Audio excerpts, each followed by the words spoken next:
اور یہ آپ کو شیعہ کے جو گھروں میں وہ جو پنجے اور ہاتھ نظر آتے ہیں وہ انہی کی نسبت سے لگائے ہوئے ہیں، بس یہی رہ گیا۔ ہاں، حالانکہ یہ ان کا کوئی پنجہ نہیں ہے، نہ اہل بیت نے کبھی یہ اسٹیل کے یا یہ لوہے کے پنجے بنا کے تو لگائے ہیں۔ ان چیزوں کا کیا لینا دینا؟ اگر لگانا تھا تو اللہ کے نبی کا ہاتھ کی شبینہ بنا کے اہل بیت لگاتے، جس کے بارے میں قرآن میں ہے وَمَا رَمَيْتَ إِذْ رَمَيْتَ وَلَكِنَّ اللَّهَ رَمَى۔ اے نبی، جو غزوہ حنین کے موقع پر آپ نے کنکریاں پھینکی تھی، 12,000 کا مسلمانوں کا لشکر مقابلہ نہیں کر سکا قبیلہ غازن کے تیروں کا، صرف 80 بندے حضور کے ساتھ رہ گئے، واضح شکست ہو گئی۔ حضور کا بس معجزہ ظاہر ہوا، حضور نے ایک ایسے مٹی کی ایک مٹھی کنکریوں کی بھر کے ان کی طرف پھینکی، وہ سارے اندھے ہو گئے۔ صحیح مسلم میں پوری تفصیل ہے، قرآن میں بھی ذکر ہے وَمَا رَمَيْتَ إِذْ رَمَيْتَ وَلَكِنَّ اللَّهَ رَمَى۔ اے نبی، جو کنکری آپ نے پھینکی تھی وہ آپ نے تو پھینکی نہیں تھی، وہ اللہ نے پھینکی تھی، جبکہ آپ نے پھینکی تھی۔ سورہ فتح میں آیا کہ یہ جو درخت کے نیچے بیعت کر رہے ہیں نبی تمہاری، اللہ ان سے راضی ہوا ہے، ان کے ہاتھوں پہ اللہ کا ہاتھ ہے، حالانکہ وہ رسول اللہ کا ہاتھ تھا، یعنی رسول اللہ آن دا بہاف آف گاڈ بیعت لے رہے ہیں۔ تو نبی علیہ السلام کے ہاتھ کا تو پنجہ میں نے تو نہیں کہیں لگے ہوئے دیکھا۔ تو یہ جذباتی چیزیں ہیں، جب دین کی روح نکل جائے نا، پھر دین میں یہ ساری چیزیں آ جاتی ہیں، جھنڈیاں، کپڑوں میں دین، نعروں میں دین، جھنڈوں میں دین، رنگوں میں دین۔ اب تکلیف قبلہ بیگانوں میں نہیں دے، اپنوں میں آ گئی۔ فضائل امیر المومنین سے لوگوں کا عقیدہ توحید خطرے میں جاتا ہے۔ ممبر سے فضائل امیر المومنین پڑھا جاتا ہے اور لوگ کہتے ہیں کہ نہیں، یہ تو عقیدہ توحید کی نفی ہو گئی۔ قصور ہمارا نہیں، قصور ممبر کا نہیں، قصور تمہاری سماعتوں کا ہے۔ جسے علی کے فضائل سے اللہ نظر آنا شروع ہو گیا،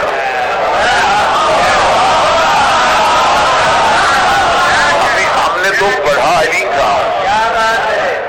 آپ یہ بتائیں کہ آپ کے پاس اللہ کے ہونے کی جو توحید پرست ہے، جنہیں فضائل علی بارے میں نہیں، وہ یہ بتائیں آپ کے پاس اللہ کے ہونے کی دلیل کیا ہے؟ آج کوئی دہریہ، جو صاحب قبلہ وقار نقوی صاحب تشریف فرمائے، زرق نقوی صاحب بیٹھے ہوئے، آج کوئی دہریہ آ کے پوچھے کہ تو ہمیں بتا کہ تیرا اللہ ہے، تو قرآن اٹھائے گا، وہ کہے گا اس میں میرا یقین نہیں۔ تو کتاب اٹھائے گا، وہ کہتا ہے اس میں مانتا نہیں۔ تو وہ ہمیں دلیل سے بتا کہ اللہ ہے۔ تو تمہارے پاس دلیلیں کیا ہیں؟ تم دلیلیں دو گے کہ ہوائیں چل کے بتاتی ہیں کہ کوئی اللہ ہے، سورج نکل کے بتاتا ہے کہ کوئی اللہ ہے، غروب ہو کے بتاتا ہے کوئی اللہ ہے، بارش برس کے بتاتی ہے کہ کوئی اللہ ہے، انسان پیدا ہو کے بتاتا ہے کہ کوئی اللہ ہے، موت آ کے بتاتی ہے کہ کوئی مار رہا ہے۔ اس کا مطلب ہے کہ تو نے اللہ نشانیوں سے ڈھونڈا ہے، تو نے اللہ دلیلوں سے ڈھونڈا ہے۔ پھر چوک میں ہوں، شیعت کے مرکز میں بیٹھا ہوں، مجھے بادشاہ حسین کی عزت کرتا ہے، جن نشانیوں سے تم نے اللہ کو ڈھونڈا، یہ کام اللہ خود نہیں کرتا۔ اللہ نے ان کاموں کے لیے فرشتے رکھے ہوئے، ہوائیں فرشتے چلاتے ہیں، بارش فرشتے برساتے ہیں، رزق میکائیل تقسیم کرتا ہے، موت اسرائیل دینے آتا ہے، اور جو فرشتے یہ کام کرتے ہیں وہ علی کے دروازے پہ کبھی درزی بن کے، کبھی بھکاری بن کے، کبھی فقیر بن کے، کبھی یتیم بن کے۔ اب ہم سے پوچھ، ہم نے اللہ کیسے سیکھا ہے؟ جب علی نے سر سجدے میں رکھا تب پتا چلا یہ علی اور ہے، وہ علی اور ہے۔ ہم نے اللہ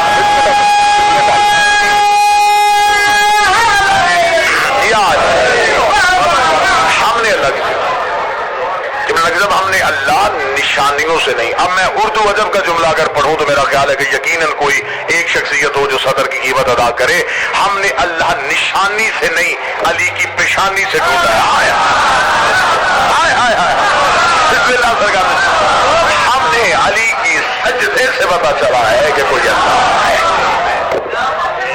لہذا جتنا بہتر عقیدہ توحید ہمارا ہے، ہم نے بت پرستوں سے تو توحید سیکھی نہیں، ہم نے توحید اس سے سیکھی ہے جو وارث توحید ہے، جو محافظ توحید ہے۔ یہ اللہ کے مظہر ہے، ہم نے کبھی نہیں کہا یہ اللہ ہے، لیکن یہ ان سے اللہ نظر آتا ہے۔ خدا ان کے ذریعے سے اپنی پہچان کرواتا ہے۔ میں آسان کر دیتا ہوں، زمین پہ سورج نہیں آتا، سورج کی کرنیں آتی ہیں۔ کرنیں سورج نہیں، سورج کا اثر ہے، یہ اللہ نہیں،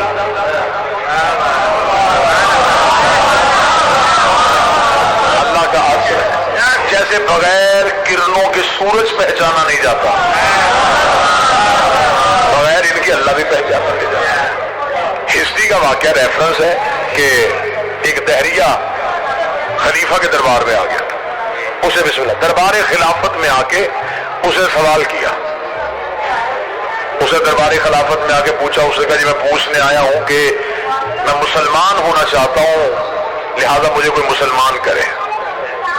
حاکم بڑا خوش ہوا کہ چلے کوئی مسلمان ہمارے ہاتھوں سے بھی ہوگا۔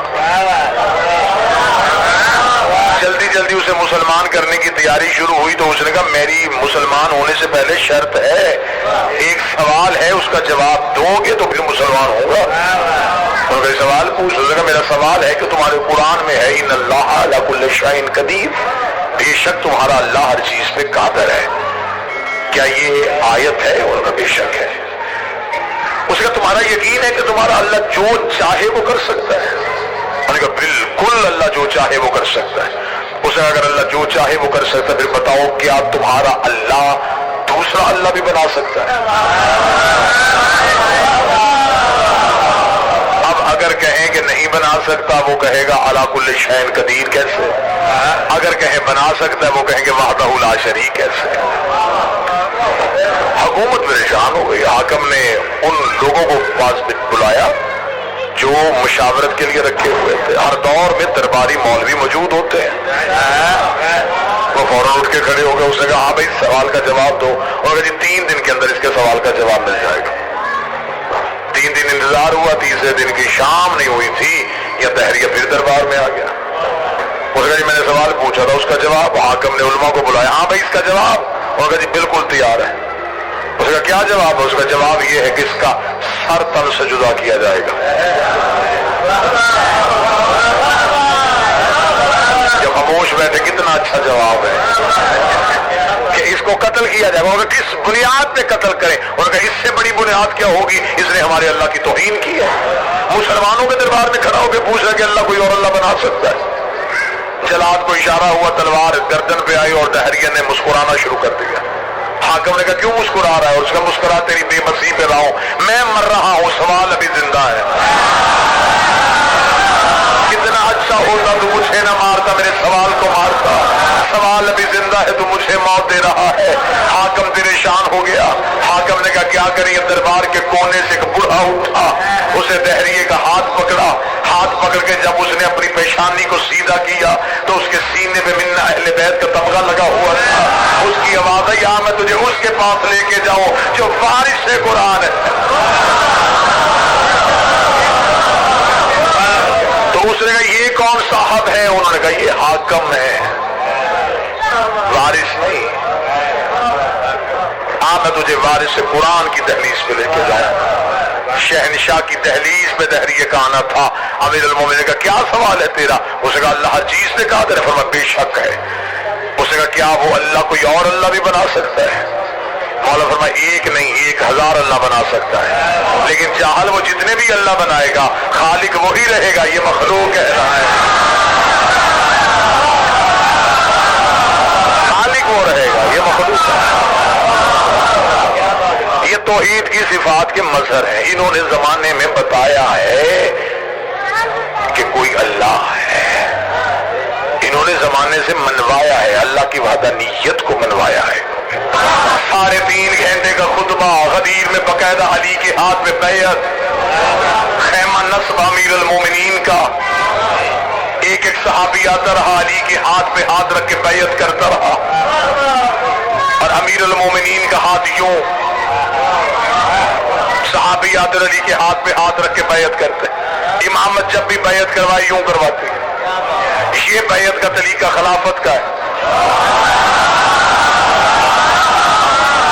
یہ پہلی بار سقیفہ سے شروع ہوا تھا، امامت میں تو بیعت کا طریقہ ہے ہی نہیں۔ مامور رشید نے میرے ہاتھ میں بادشاہ کی ولی عہدیت کروائی، جب بیعت کا سلسلہ شروع ہوا امام نے ہاتھ ایسے کیا، اس کا فرزند رسول میں بیعت کروانے لگا، فرمایا ہم بھی بیعت ہی کروانے لگے۔ اس کا پھر ہاتھ کو یوں کیجیے، امام نے کہا جاہل تجھے نہیں پتا معصوم کسی کے آگے یوں نہیں کرتا ہے۔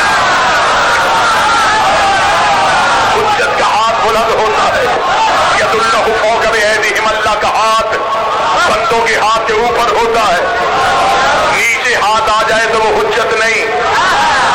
معصوم کی بیعت یوں ہوتی ہے، یوں۔ اب بھی ہمیں چوک میں بتانا پڑے گا کہ علم پہ ہاتھ کیوں ہوتا ہے۔ یہ علم پہ ہاتھ اس بات کی گواہی ہے کہ یہ گھر بیعت کر چکا ہے، اور ویسے بھی جس گھر کی چھت پہ عباس کا ہاتھ ایسے ہو، اس گھر کے اندر رہنے والوں کا ہاتھ ایسے نہیں ہو سکتا۔